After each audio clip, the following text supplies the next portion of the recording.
పరిరక్షణ కావచ్చు, ఆక్రమణల తొలగింపు కావచ్చు పవన్ కళ్యాణ్ బాధ్యతగా మారింది.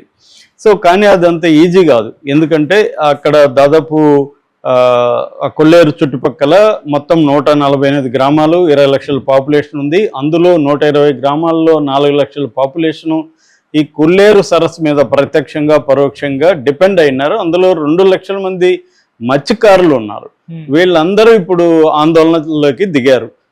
మాకు ముందు మా రిహాబిలిటేషన్ చూపించకుండా, నష్టపరిహారం చెల్లించకుండా, మాకు ఆల్టర్నేటివ్ ఏమన్నా చూపించకుండా మీరు దీన్ని క్లీన్ చేయడానికి లేదు అనేది వాళ్ళు డిమాండ్ చేస్తున్నారు.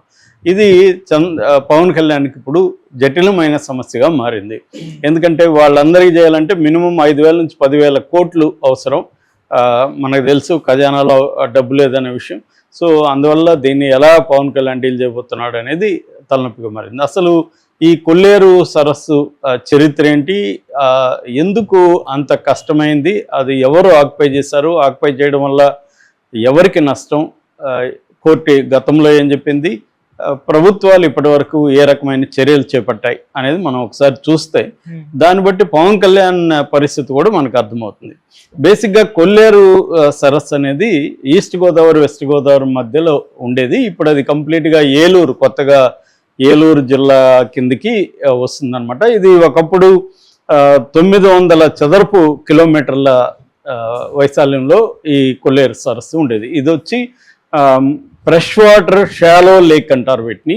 అంటే సహజంగా ఏర్పడిన మంచినీటి సరస్సు అనమాట. ఇది ఇండియాలోనే అతిపెద్దది. ఏషియన్ లేక్స్లో అతిపెద్ద లేక్స్లో కూడా ఇది ఒకటి.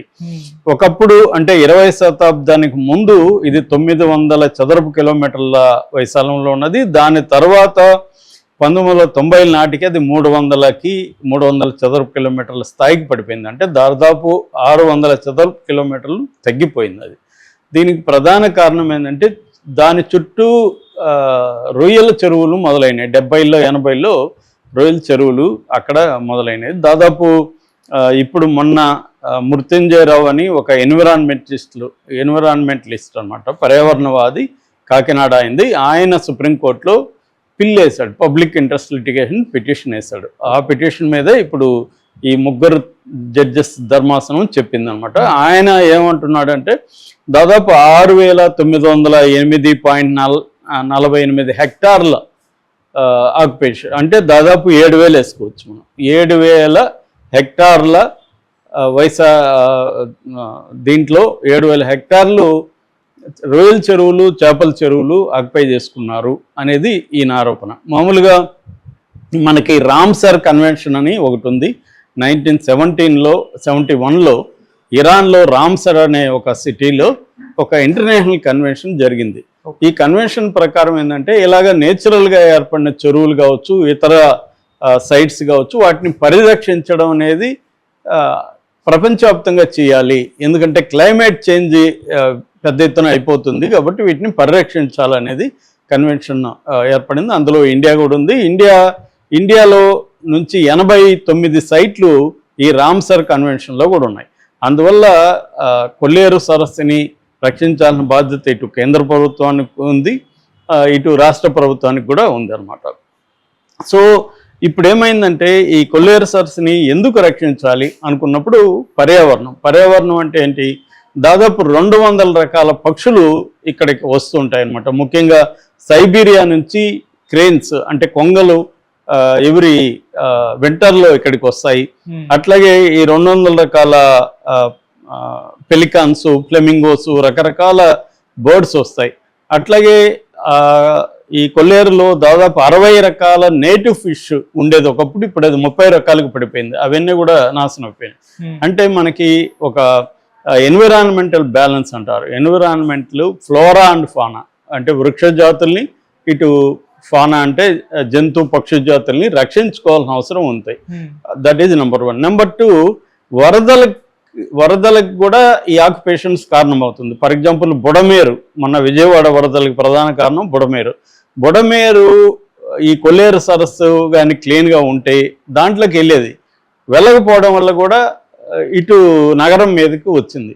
అంటే కొల్లేరు సరస్సులో దాదాపు 67 బుడమేరు కావచ్చు, ఉప్పుటేరు కావచ్చు, ఇలాంటి ఒక 67 రకాల డ్రైన్స్ వెళ్ళి కలుస్తాయి అన్నమాట కొల్లేరు రకాలు. ఇప్పుడు అవి కలవడానికి అడ్డుగా ఉన్నాయి, చేపల చెరువులు చుట్టూ వచ్చేసి అడ్డుపడిపోతున్నాయి.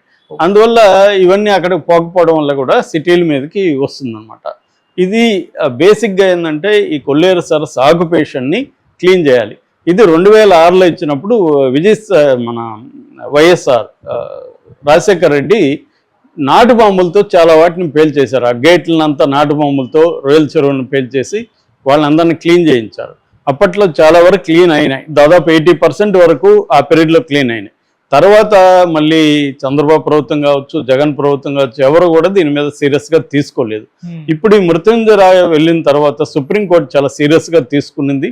ముఖ్యంగా అప్పటి సిఎస్ నీరప్రసాద్కి కూడా కంటెంప్ట్ ఆఫ్ కోర్టు కింద, అంటే 2006లో ఇచ్చిన సుప్రీంకోర్టు ఇచ్చిన డైరెక్టివ్ని మీరు ఎందుకు అమలు చేయలేదు, ఇది కంటెంప్ట్ ఆఫ్ కోర్టు కిందకు వస్తుందని కూడా చెప్పిందన్నమాట. ఎందుకంటే అక్కడ దాదాపు ఇప్పుడు ఈయన చెప్తున్నట్టుగా 7,000 హెక్టార్ల దీంట్లో కొన్ని వేల టన్నుల ఫిష్ తయారవుతుంది, ఫిష్ కావచ్చు, రొయ్యలు కావచ్చు.